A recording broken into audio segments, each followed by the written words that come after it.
ਸ਼ਰਮਾ ਜੀ, ਅਗਲੀ ਖਬਰ ਦੇ ਵੱਲ ਵਧੀਏ ਤੇ ਗੱਲ ਕਰੀਏ ਕਿਸਾਨੀ ਦੀ। ਕਹਿੰਦੇ ਹੁਣ 3 ਖੇਤੀ ਕਾਨੂੰਨਾਂ ਤੋਂ ਵੀ ਵੱਡਾ ਹੋਊਗਾ ਐਮਐਸਪੀ ਕਿਸਾਨ ਅੰਦੋਲਨ। ਪ੍ਰਵੀਨ ਜੀ, ਬਿਲਕੁਲ ਐਸਕੇਐਮ ਦੀ ਕੱਲ ਇੱਕ ਵੱਡੀ ਰੈਲੀ ਕਹਿ ਦਈਏ, ਵੱਡਾ ਇਕੱਠ ਕਹਿ ਲਈਏ, ਰਾਮਲੀਲਾ ਮੈਦਾਨ ਦੇ ਵਿੱਚ ਸੀਗਾ ਦਿੱਲੀ ਦੇ ਵਿੱਚ, ਜਿਹਦੇ ਵਿੱਚ ਵੱਡੀ ਗਿਣਤੀ ਦੇ ਵਿੱਚ ਕਿਸਾਨ ਪੰਜਾਬ ਤੋਂ ਵੀ ਵੱਡੀ ਗਿਣਤੀ 'ਚ ਪਹੁੰਚੇ, ਹਰਿਆਣਾ ਤੋਂ ਵੀ ਵੱਡੀ ਗਿਣਤੀ 'ਚ ਪਹੁੰਚੇ, ਯੂਪੀ, ਰਾਜਸਥਾਨ ਤੇ ਹੋਰ ਸੂਬਿਆਂ ਦੇ ਵੀ ਨੁਮਾਇੰਦਗੀ ਵੱਡੀ ਗਿਣਤੀ 'ਚ ਪਹੁੰਚੇ, ਤੇ ਉਹਦੇ ਵਿੱਚ ਸਾਰੇ ਆਗੂ ਵੀ ਵੱਡੀ ਗਿਣਤੀ ਵਿੱਚ ਸ਼ਾਮਲ ਸੀਗੇ। ਬੇਸ਼ੱਕ ਪੰਜਾਬ ਦੀਆਂ ਜਥੇਬੰਦੀਆਂ ਦੀ ਫੁੱਟ ਦਾ ਅਸਰ ਜ਼ਰੂਰ ਨਜ਼ਰ ਆ ਰਿਹਾ ਸੀ, ਉਹ ਸਾਰੇ ਝੰਡੇ ਨਜ਼ਰ ਨਹੀਂ ਆ ਰਹੇ ਸੀ, ਹੈ ਨਾ, ਉਹ ਸਾਰਾ ਏਕਾ ਨਜ਼ਰ ਨਹੀਂ ਆ ਰਿਹਾ ਸੀ, ਪਰ ਤਾਂ ਵੀ ਤਾਕਤ ਵੱਡੀ ਗਿਣਤੀ 'ਚ ਨਜ਼ਰ ਆਈ, ਔਰ ਇੱਕ ਤਰ੍ਹਾਂ ਨਾਲ ਫਿਰ ਕੇਂਦਰ ਸਰਕਾਰ ਨਾਲ ਗੱਲਬਾਤ ਦਾ ਰਾਹ ਖੁੱਲਿਆ ਜੀ। ਕੱਲ ਇਸ ਰੈਲੀ ਦੇ ਦੌਰਾਨ ਹੀ 15 ਮੈਂਬਰਾਂ ਨੂੰ ਸੱਦਾ ਆਉਂਦਾ, ਔਰ 15 ਮੈਂਬਰ ਭਾਰਤ ਦੇ ਖੇਤੀਬਾੜੀ ਮੰਤਰੀ ਇੰਦਰ ਤੋਮਰ ਨਾਲ ਖੇਤੀ ਵਿਭਾਗ ਦੇ ਉਹਦੇ ਵਿੱਚ ਜਾ ਕੇ ਬੈਠਕ ਕਰਦੇ ਨੇ।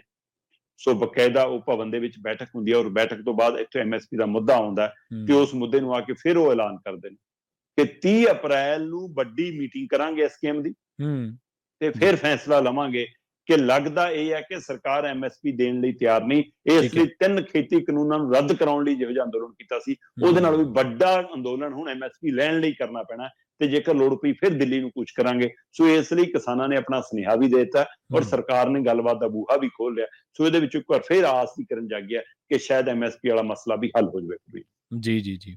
ਤੇ ਜਾਂਦੇ ਜਾਂਦੇ ਗੱਲ ਕਿਸਾਨੀ ਦੀ ਵੀ ਕਰਦੇ ਆ ਸ਼ਰਮਾ ਜੀ। ਮੀਂਹ ਤੇ ਗੜੇਮਾਰੀ ਨੇ ਕਈ ਇਲਾਕਿਆਂ 'ਚ ਕਿਸਾਨੀ ਦਾ ਖਾਸਾ ਨੁਕਸਾਨ ਕਰ ਦਿੱਤਾ। ਬਿਲਕੁਲ ਪ੍ਰਵੀਨ ਜੀ, ਪਤਾ ਲੱਗ ਰਿਹਾ ਕਿ ਜਿਸ ਕਦਰ ਮੀਂਹ ਪਿਆ ਪਿਛਲੇ 24 ਘੰਟਿਆਂ 'ਚ ਪੰਜਾਬ 'ਚ, ਹਰਿਆਣਾ 'ਚ, ਜਾਂ ਇਹਨਾਂ ਪਿਛਲੇ 24 ਘੰਟਿਆਂ ਦੇ ਦਰਮਿਆਨ ਹੀ ਹਿਮਾਚਲ ਦੇ ਵਿੱਚ ਜਿਹੋ ਜਿਹੀ ਬਰਫ਼ਬਾਰੀ ਹੋਈ ਹੈ, ਮਤਲਬ ਕਿ ਚੰਗੀ ਬਰਫ਼ ਪਈ ਹੈ, ਲਗਭਗ ਸ਼ਿਮਲੇ ਤੋਂ ਉੱਪਰ ਤਾਂ ਸਾਰੇ ਉਧਰ ਸ਼ਿਮਲੇ ਤੱਕ ਵੀ ਬਰਫ਼ਬਾਰੀ ਦੱਸੀ ਗਈ ਹੈ। ਫਿਰ ਉਹਦਾ ਅਸਰ ਪੰਜਾਬ ਦੇ ਵਿੱਚ ਜਾਂ ਹਰਿਆਣੇ 'ਚ ਇਹ ਵੀ ਦਿਖਿਆ ਕਿ ਕਈ ਥਾਂ ਤਾਂ ਸਾਡੇ ਮਤਲਬ ਕਿ ਗੋਲੇ ਗਿਰ ਗਏ, ਕਈ ਥਾਂ ਤਾਂ ਔਲੇ ਪੈ ਗਏ। ਸੋ ਉਹ ਸਾਰਾ ਕੁਝ ਹੋਣ ਦੇ ਕਾਰਨ, ਗੜੇਮਾਰੀ ਹੋਣ ਦੇ ਕਾਰਨ ਫਸਲ ਖਾਸੀ ਨੁਕਸਾਨੀ ਗਈ।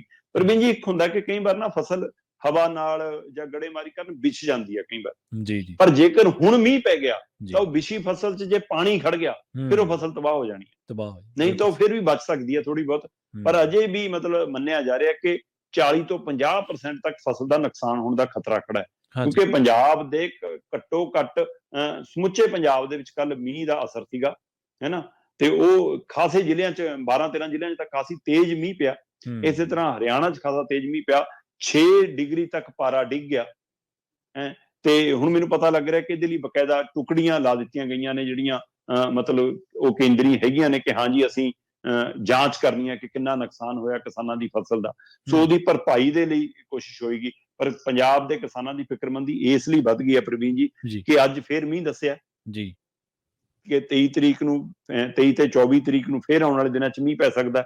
ਅੱਜ ਵੀ ਕੁਛ ਮੀਂਹ ਦੀ ਅਸਾਰ ਹੈ, ਉਹ 23-24 ਨੂੰ ਮੀਂਹ ਦੇ ਨਾਲ 40 ਤੋਂ 50 ਕਿਲੋਮੀਟਰ ਦੀ ਰਫ਼ਤਾਰ ਦੇ ਨਾਲ ਤੇਜ਼ ਹਵਾਵਾਂ ਚੱਲਣ ਦਾ ਖਤਰਾ ਖੜਾ ਹੈ। ਸੋ 23-24 ਦਾ ਦਿਨ ਇੱਕ ਨਵਾਂ ਫਿਕਰਮੰਦੀ ਵਾਲਾ, ਜੇਕਰ ਉਹ ਤੇਜ਼ ਹਵਾਵਾਂ ਚੱਲਦੀਆਂ ਔਰ ਮੀਂਹ ਪੈਂਦਾ ਤਾਂ ਉਹ ਵਿਛੀ ਕਣਕ ਦੇ ਵਿੱਚ ਜੇਕਰ ਪਾਣੀ ਖੜਾ ਹੋ ਗਿਆ ਤਾਂ ਫਸਲ ਬਰਬਾਦ ਹੋਣ ਦਾ ਕਾਰਨ ਬਣੇਗਾ। ਇਸ ਲਈ ਮੌਸਮ ਦੀ ਤਬਦੀਲੀ ਪਰ ਮੀਂਹ ਔਰ ਗੜੇਮਾਰੀ ਨੇ ਇਸ ਔਲੇ ਪੈਣ ਵਾਲਿਆਂ ਨੇ ਮਤਲਬ ਪੰਜਾਬ ਦੇ ਕਿਸਾਨਾਂ ਦੇ ਸਾਹ ਸੁਕਾਏ ਹੋਏ ਨੇ, ਔਰ ਹਰਿਆਣਾ 'ਚ ਵੀ, ਰਾਜਸਥਾਨ 'ਚ ਇਹਦਾ ਅਸਰ ਖਾਸਾ ਦੇਖਣ ਨੂੰ ਮਿਲ ਰਿਹਾ ਜੀ।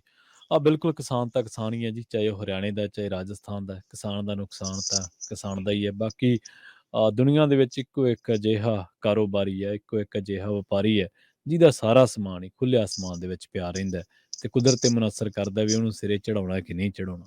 ਬਿਲਕੁਲ।